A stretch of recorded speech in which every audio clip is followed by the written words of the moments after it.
Are not those of Town Square Media or station advertisers. WPG Talk Radio 95.5 presents Time with Toto with your host, James Toto. And good Saturday morning and welcome to Time with Toto. My name is James Toto. Today is Saturday the 13th of March 2021. This half-hour show is dedicated to our veterans and issues that involve them, local news here in Atlantic County and the surrounding areas, news happening in the great taxation state of New Jersey, national and international news, and how it will impact us here both as a state and nation.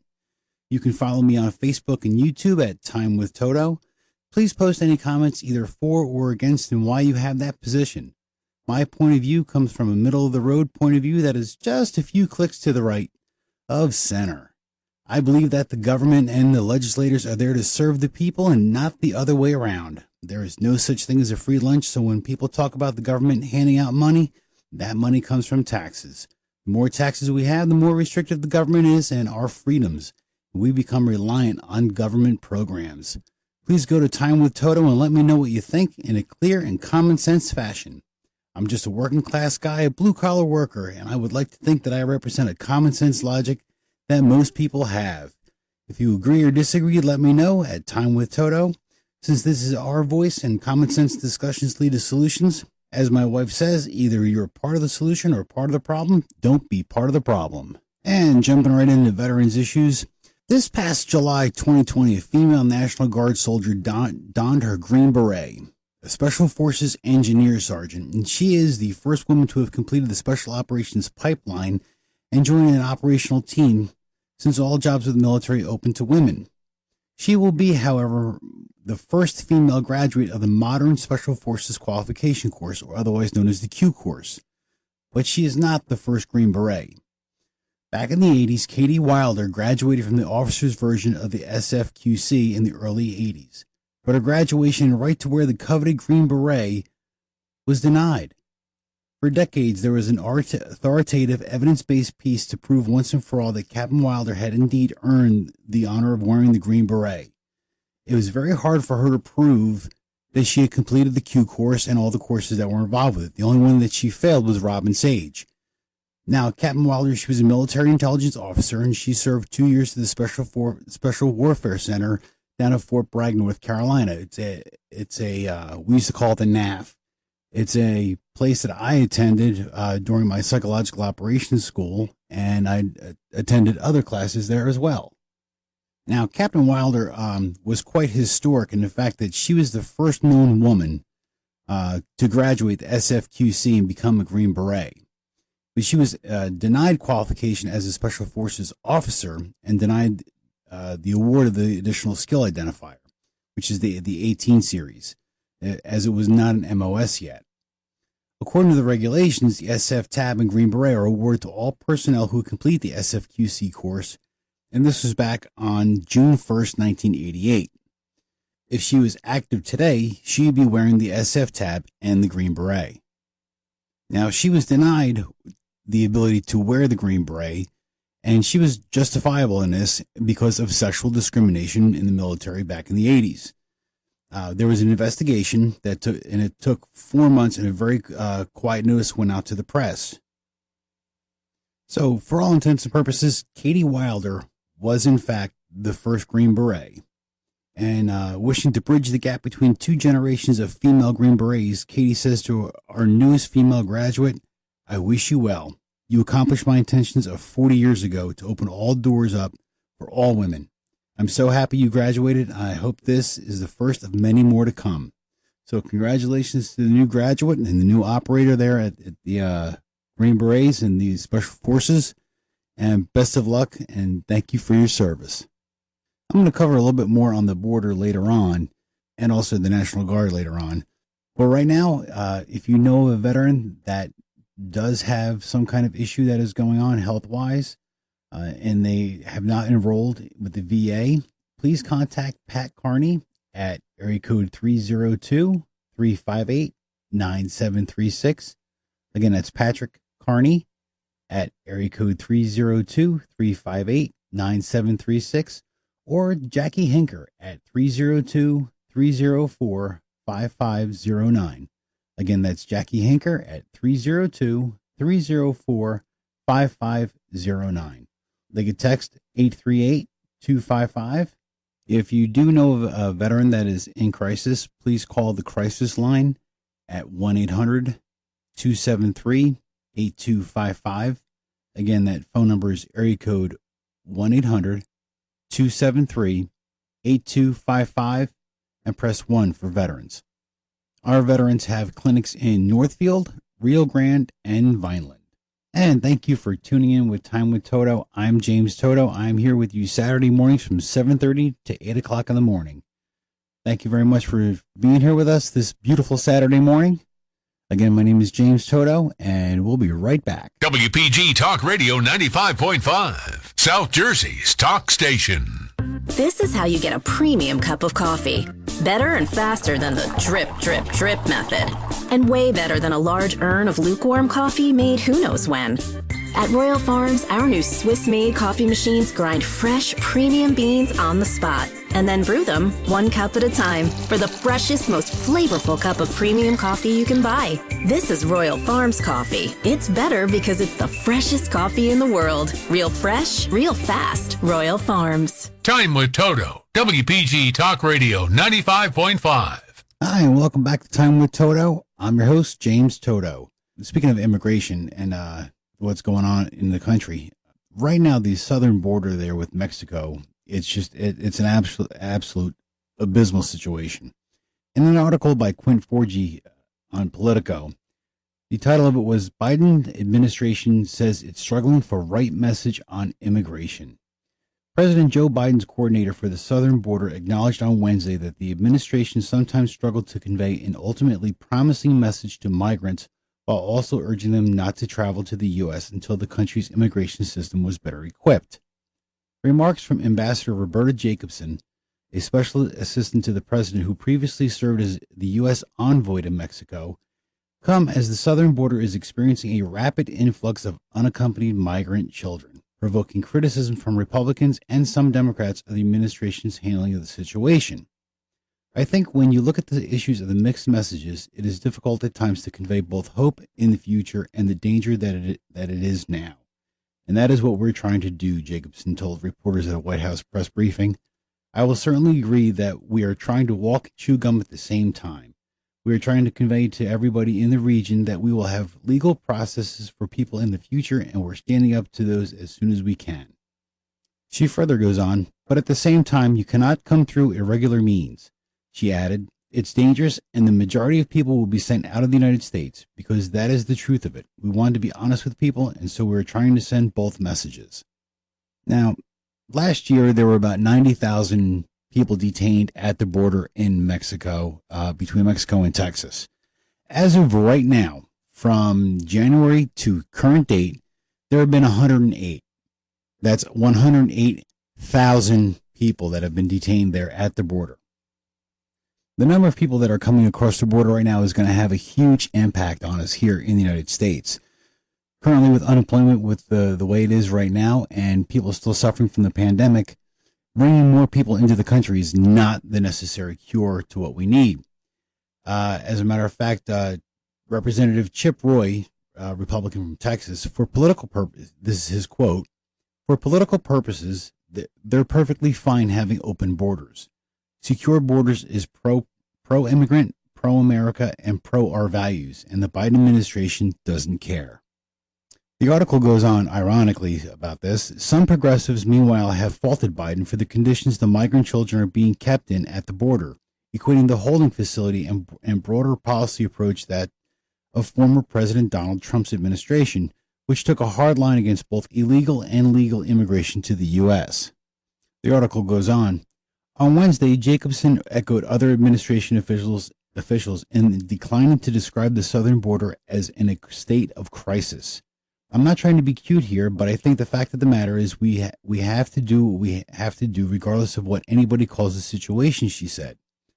Now, House Republicans at the news conference on Wednesday hit the Biden administration for not calling the situation a crisis.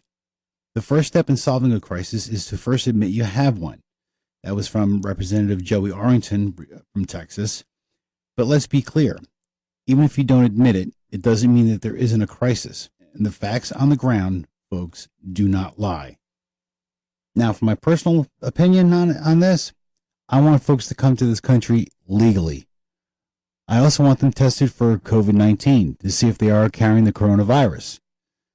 That's my personal opinion because, let's be honest, folks, coming across jobs right now in this market is not easy. And to compete against other people who are willing to work for lower wages, all that does is create more low income and it creates more unemployment.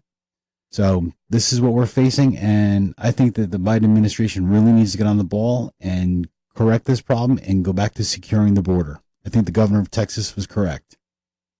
In other news, U.S. retail gas price is at a current level of $2.85 a gallon, up from $2.79 last week and up from $2.51 from a year ago.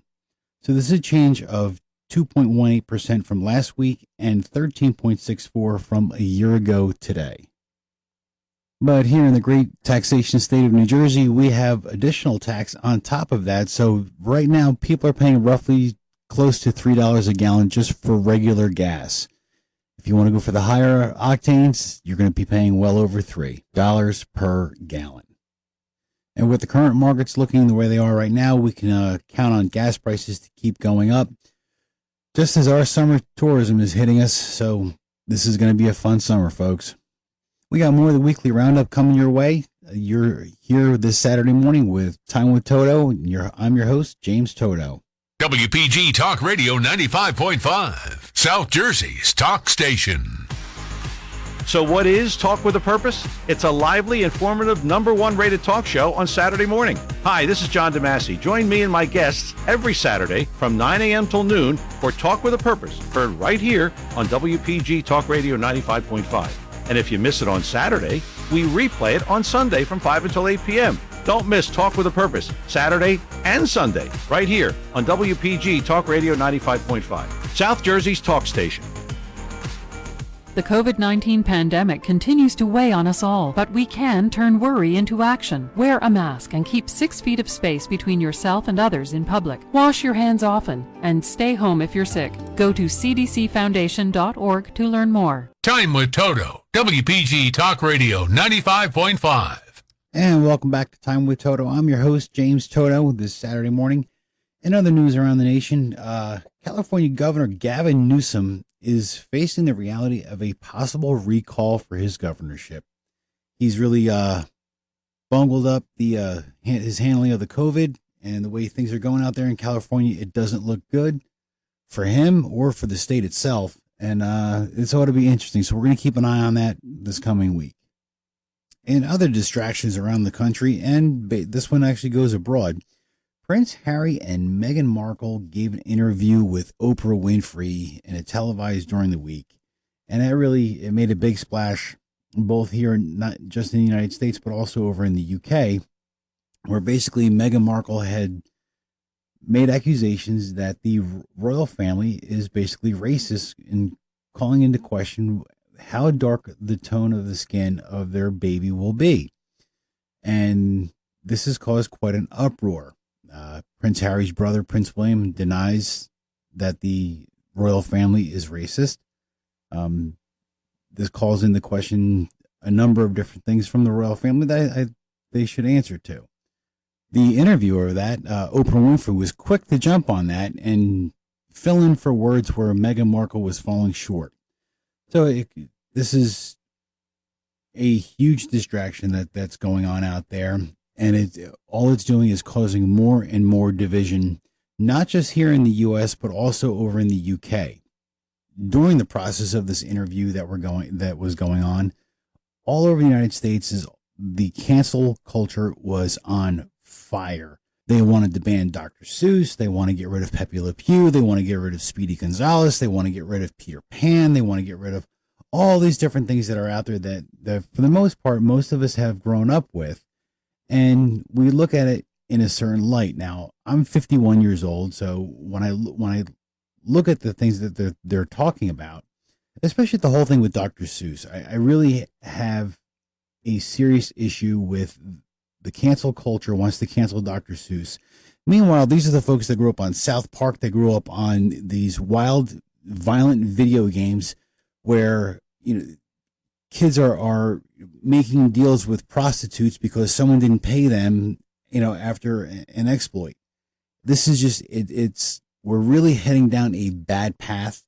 And I don't think that the cancel culture is in tune with what people are really going with what people are feeling day in and day out. Now, I was a boxer for a number of years, not just here in Atlantic City, but I was also, down south, up here in other parts of New Jersey. And for the most part, I was the minority in the boxing gym. And we were a family in there. It didn't matter, if you were black or white, Puerto Rican, Dominican. It didn't matter if you came from Israel. It didn't matter if you came from Russia. It didn't matter if you came from Poland. We were a family in there. And that's what I think drives this cancel culture crazy, is that for the most part, people get along. People get along, and there's no big deal as long as you're not focusing on race. All of a sudden, you put race under a microscope, and all it does is just cause division. It's absolutely insane, absolutely crazy. In the boxing gym, we didn't care what color you were, what religion you were, didn't matter. The question was, can you perform? Are you a good fighter? Same thing in the military. We didn't care what race, creed, color, religion, that didn't matter to us. Can you do your job? And I think that's what drives this cancel culture crazy, is that people know how to get along and they know how to work together. And, I believe in Dr. Martin Luther King when he says, I look forward to the day, a person is not going to be judged by the color of their skin, but the content of their character. And that's what a majority of the people of this country, I firmly believe that a majority of the people in this country focus more on the content of character and how hard you work and how you represent your family. That's what people focus on.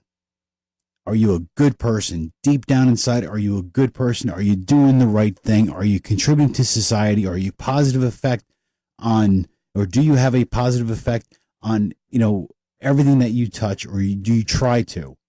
Or are you one of those people that just drain society? That's where all this conflict comes from, I think. I really do. But that's my opinion. I could be wrong. Getting back to my original point, I think this whole Prince Harry, Meghan Markle interview, I think it was just a distraction. And I think Oprah Winfrey knew what she was doing.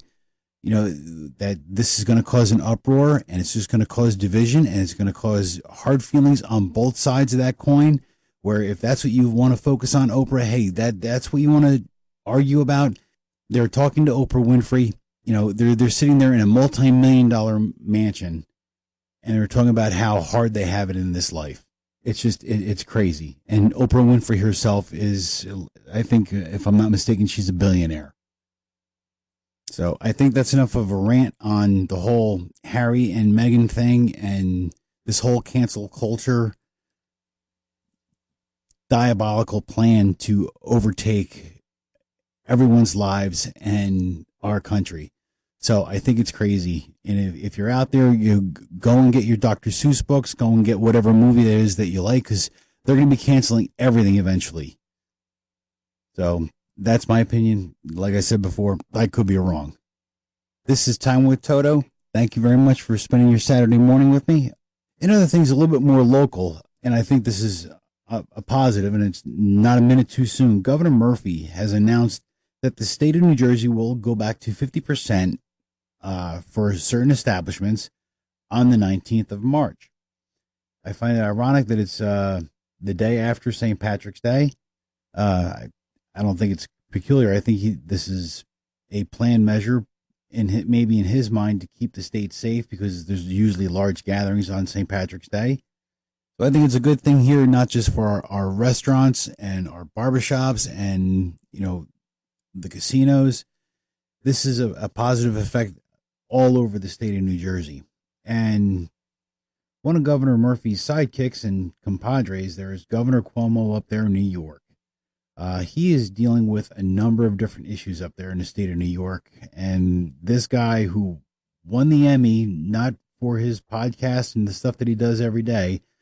No, he won it recently at one of his news briefings. He's dealing with the senior citizen home death scandal and a number. The number as of this recording is up to 5 sexual harassment accusations that have come out against Governor Cuomo, and he is denying the sexual harassment stuff left and right, and he is yet to release any kind of information in regards to the deaths. The last number that I heard was 15,000. I do not know what is going through his mind, but I do know that even both Democrats and Republicans together do both agree that Governor Cuomo should step down from his position.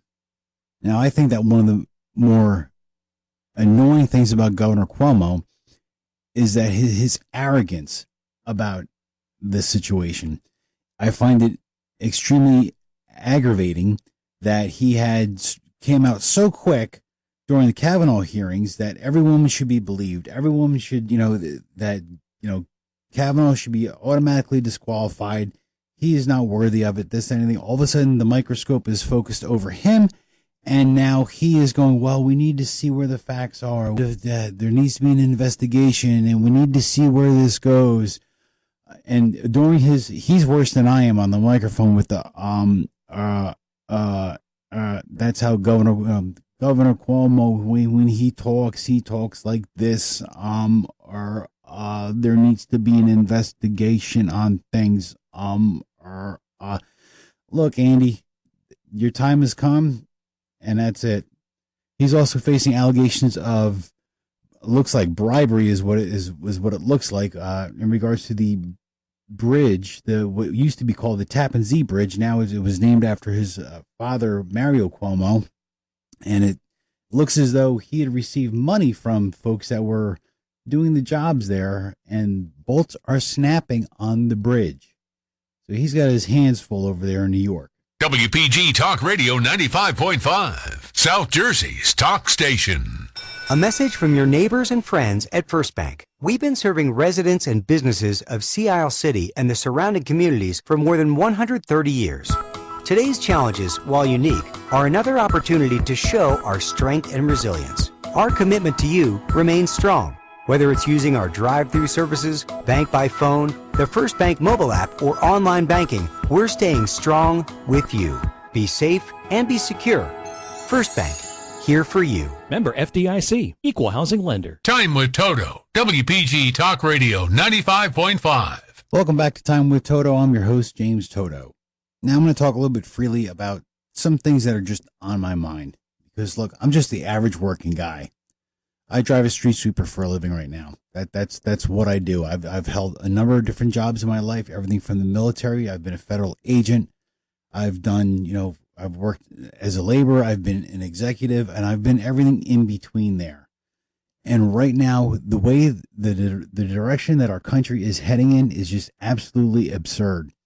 I don't agree with what's going on. It seems as though there's a lot of smoke and mirrors, and I think that the guy at the helm right now, President Biden, I don't think he's well. Now, I'm not a doctor. I'm not prescribed. It's just an observation.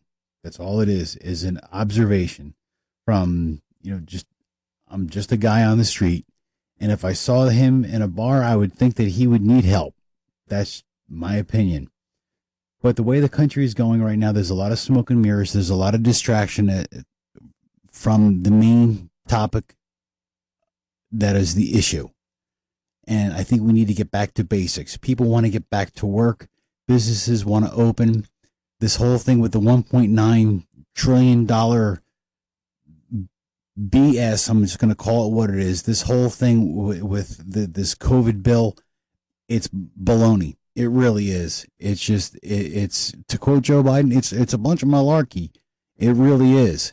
I think it's absolutely absurd with what we're going through. We're going to put ourselves in debt. I think everyone gets $1,400.